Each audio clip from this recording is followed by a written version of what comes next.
It is well known that endowment of enormous livestock population is an opportunity for economic development of a given country.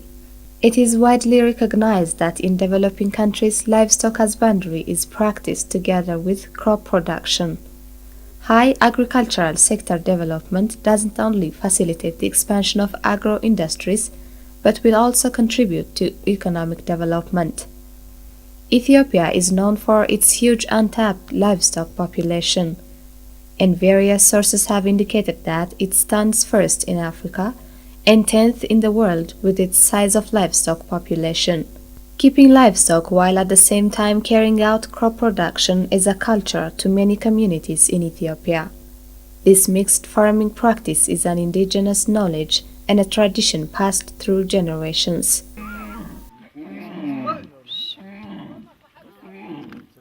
Contrary to the above, there are a significant number of people in the country that rear only livestock for their livelihood.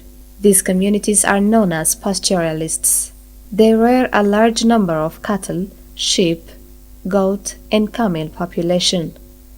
Afar is one of the regions in Ethiopia known for its high livestock population and pastoral community.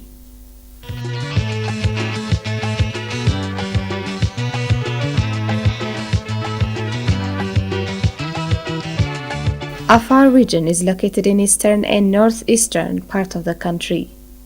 It has an area of 97,097 square kilometers. The 2007 population census has indicated that the total population residing in the region is 1.4 million. This is almost 15 persons per square kilometer.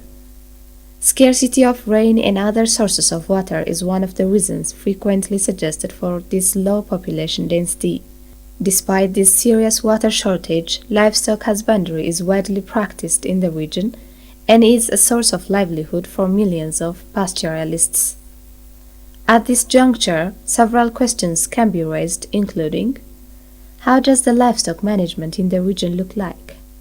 How can a single person having 100 to 300 heads of cattle adequately feed and provide water to his cattle? How can the tradition of movement of livestock and people be changed? The significant effort exerted by the government, non-governmental organizations, and the pastoralists themselves towards improving the livestock management and productivity is worth mentioning. Support for Sustainable Development, or SSD, is one of the local NGOs working to improve livestock management and productivity in Afar.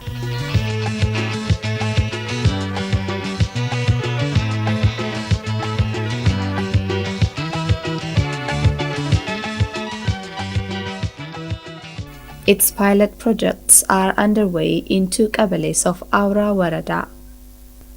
The very objective of the pilot project was to ensure the food security of the population and boost long-term fodder availability through the introduction of improved fodder by constructing an irrigation scheme. To complement the above-mentioned effort, a project called Aura Environmental Rehabilitation Project has been implemented with a fund secured from the Swedish International Development Agency, or SIDA, via Sustainable Land Use Forum, or SLUF. Our environmental rehabilitation project was planned and implemented for 2 years in 2005 and 2006, benefiting Hida and Lakuma rural qabeles of Zone 4. Project beneficiaries are 2,880 households, of which 1,728 are male and 1,152 are female. Taking into account the significance of the project to the livelihood of the pastoral community, the project period was extended to September 2008 with additional funds secured from the same donor. Hidda Qabale is located 10 kilometers away from Aura River, while Lekuma Qabale is 22 kilometers away from the river. Aura River is the tributary of Awash, one of the largest rivers in the country. The area has a plain topography and known for its hot climate. Located at 940 meters above sea level, the area has an average annual temperature that ranges between 30 and 40 degrees Celsius. The average annual rainfall of the area is below 400 mm. If developed with irrigation, the area along the Aura River is so fertile and with high potential to produce marketable products. This fertile area has given a room for some pastoralists to keep livestock and engage in crop production at the same time.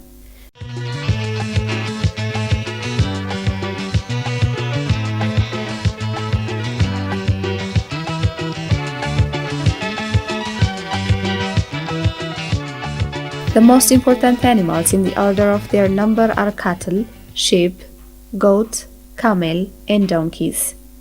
Camels are the most important ones economically, followed by cattle.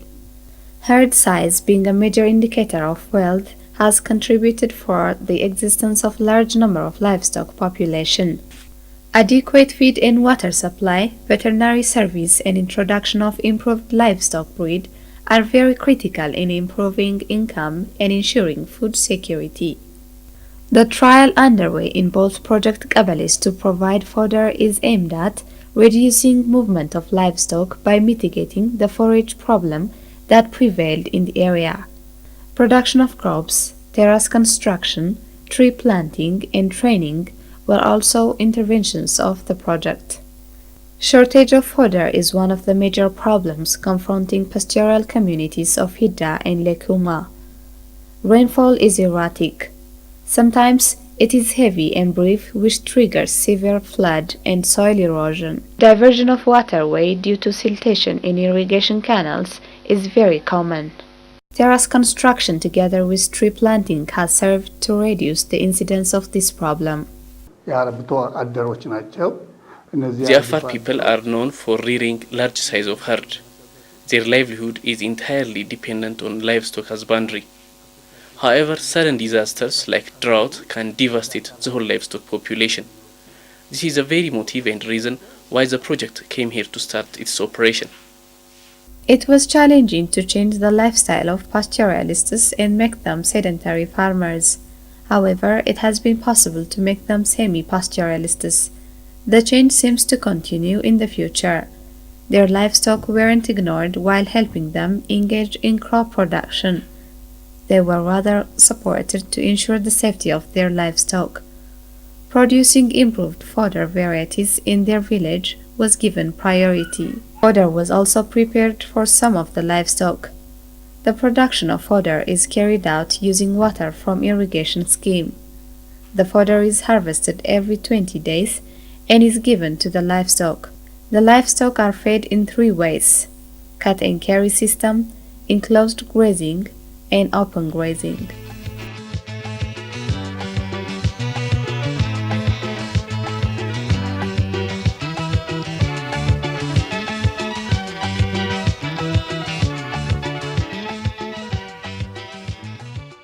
Changing pastoralists' way of life into sedentary life is not an easy task. Especially land distribution and deciding on its utilization was found to be difficult. This area is about 200 hectares. The agricultural experts have advised us that the water is sufficient to cultivate this land. Our plan was to cultivate more than 200 hectares. However, we are cultivating only 200 hectares of land, and we are benefiting 600 households. That means to settle 3 households on a hectare of land. The population is very high, and the land is adjacent to 4 qabalis. According to the culture of the Afar people, one doesn't pass the night without meal while the other does. So it is a challenge. Land ownership in this area is of 2 types. The larger proportion of the land is administered by the clans and smaller size of land is administered by the individuals. Natural pasture is grown on the land owned by the clans. Land used for fodder production is under private ownership. Since the land under project is developed by irrigation, the grass never perishes while pastoralists dependent on natural pasture are forced to leave the area in search of feed. The culture of keeping forage grown during the rainy season has also helped to fight feed shortage in dry season. This is a new tradition which was non-existent in the area. Fodder seed for private cultivation is brought from agricultural research stations. ከፕሮጀክቱ ጋር የምርምር ወይም ሪሰርች ሴንተሮች የሚባሉት Agricultural research institutes are closely working with the program. Support is provided in terms of supplying seeds, provision of training and information, problem identification, and in finding solutions. We were not using all the seeds brought from research institutes, but only those tested and best suited for the agroecology. The fodder development is being carried out by using water from irrigation. The river water has been diverted and flows for 7 kilometers by gravitational force. Gabions are being used to prevent flooding of farmlands. Gabions have also been constructed to protect the heavy flood and changed the direction of the river. The dam and canals were built by the Aura small irrigation project. On the way, along the diverted water, trees were planted to protect structural damage. The trees have served in protecting the soil from erosion and maintained direction of water flow.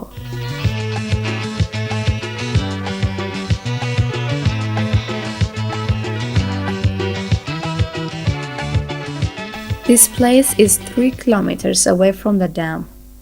This is a tree seedling and fodder seed multiplication nursery site. The nursery was established at the very start of Aura Environmental Rehabilitation Project. The nursery site is used for teaching farmers how to raise seedlings, fodder, food crop, vegetable seeds, and trees and fruits are multiplied at the nursery. It is also serving as a research site. Seedlings are distributed free of charge. Ato Daud explains the benefits of the fodder development. The grass is very beneficial not only for the livestock but also to the construction of local houses. We pay more attention to crop production. However, not to depend on food aid from the outside, we are striving to produce it here. We know the grass is very important.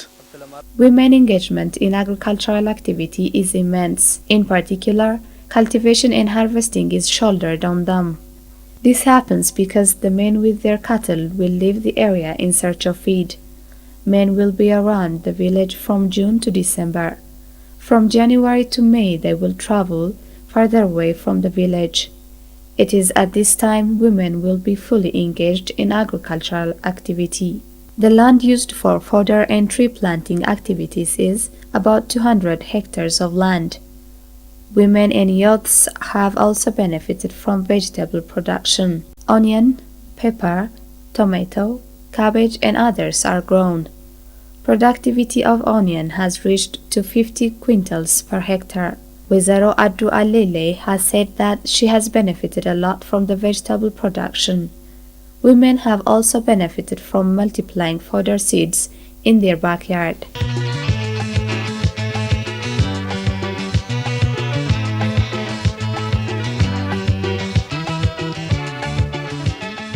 Crop production is the other major project activity carried out by the communities in Hida and Lekuma Qabeles. Sorghum, maize and barley are predominantly grown. Apart from home consumption, the crops are also meant for the market. Production is underway using water from irrigation. Productivity per hectare is very high, 40 to 60 quintals for maize and above 60 quintals for sorghum is produced per hectare. In the past 2 years of project implementation, farmers have harvested 5 times. Wezaro Jannati Hussein lives in Hida Qabale.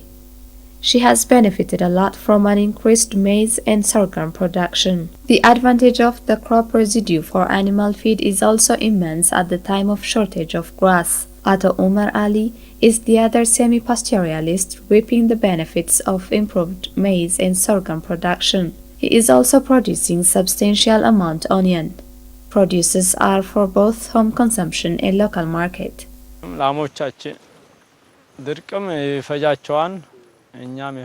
Drought has seriously affected our cattle. It is after selling our cattle that we have started farming. We have to reduce the size of the cattle, otherwise we'll be in trouble. Before fully settling in this area, we have been forced to move from place to place. Now it is difficult to leave this place. Who will oversee our crops if we go away from this place? The Woreda Agricultural and Rural Development Office is supporting the effort through provision of draft oxen. Like other parts of the region, the livestock resource of Afar Woreda is enormous. In the area where grass and water is in big short, the size of the livestock population is remarkably high. How these two opposite realities can be compromised? How can be the income and livelihood of farmers improved by keeping low meat and milk producing animals? These are questions frequently occupying the minds of professionals in the field. It is common that an individual pastoralist can have 300 heads of cattle. It is very difficult to lead sedentary life with all this big size of cattle. In a community where livestock is taken as a source of prestige and wealth, it is also equally difficult to force farmers to decrease the size of their cattle. However, it is possible to show alternatives. For example, local breeds in the area are giving very low milk yield of less than 2 liters per day per head. In this regard, introducing improved and high milking cattle could be taken as an option to the problem. On the other hand, Borana breeds are known for giving about 7 to 12 liters per day per head. The breeds are being distributed to the farmers. Thus, the focus of livestock production has to shift from quantity to quality.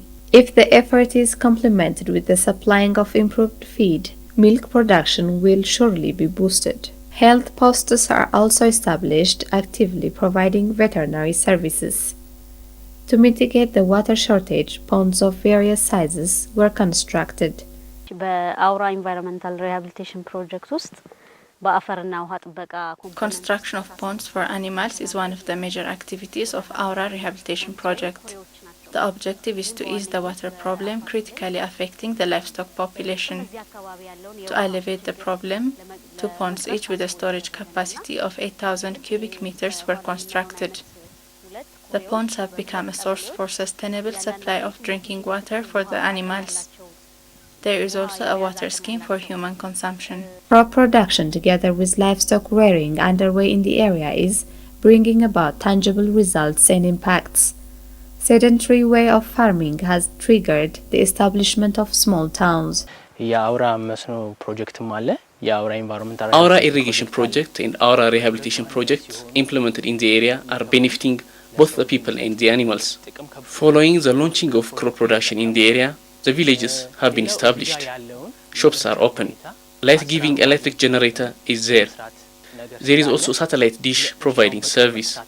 In a nutshell, there are a lot of new things emerging. The pilot project underway in Afar Woreda is a collaborative effort by all stakeholders. The remarkable achievements of the project are not only attributed to SSD. The project implementation was not smooth. The project was prepared in collaboration with the Woreda Council. A committee has been established and is operating with a bylaw. The committee is working collectively. Technical support has been given by the experts of the Woreda Agricultural Office. The working culture of the committees was so poor. Now this culture has significantly changed. There were some individuals saying that the land will be taken away from them. We and the project have done a lot to convince them that this is not true. Those who haven't believed us are now convinced of the project outcomes and impacts. We are now in transition and there is a change of attitude towards the program. Adding to this, Ato Mohammed has very much acknowledged and expressed his gratitude to Engineer Gabriel for his relentless effort in bringing about sustainable development in the Afar region.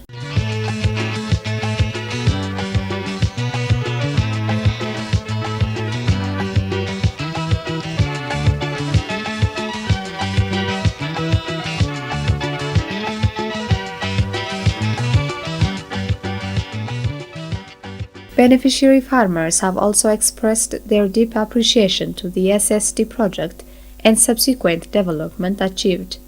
They have witnessed that the project is very worthy. However, the scarcity and smallness of land, estimated at 1 hectare per 3 households, has posed a problem not to produce sufficient animal fodder. This problem is aggravated with breaking of canals, change of water direction, and siltation. Training of manpower is one of the many things we have to work on. The problem on the part of the community can be solved in collaboration with and with the support of agricultural experts. Experts have a responsibility to teach the community. Everything will be towards benefiting the communities if there is commitment and dedication. For example, SSD has started its operation by constructing Afar type houses. On the other hand, we need more agricultural experts. On the part of SSD, we need to solve the problem of the canals. Heavy floods have broken the canal several times. It is known that an NGO doesn't implement a project of an indefinite period of time. In this regard, to what extent is the Woreda ready to continue the activities after phase out of SSD? ይሄንን ፕሮጀክት ከተነሳ ወደፊቱ ምን ያደርጋል የሚለው ጥያቄ We are very much seriously concerned on the continuity of the project. We will try to do our best to ensure that the project continue after its termination. However, our interest is for the project to continue its activities in the years to come. If phasing out of the project is inevitable, then we will take our measures. In a nutshell, what lesson can we learn from our environmental rehabilitation project? Several decades have passed talking about Ethiopia's huge livestock population. Livestock resources have to be well managed and the focus of production have to shift from quantity to quality.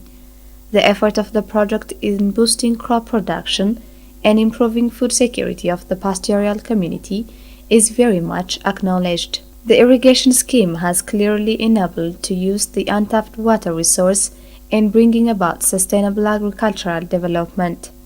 Introduction of improved feed is an important move in mitigating feed shortage and reduce movements of animals that lead to land degradation. Women income-generating activities are very indispensable in relieving them from economic dependency. Capacity building training to all stakeholders is very crucial to actively involve and mobilize them to achieve common goals.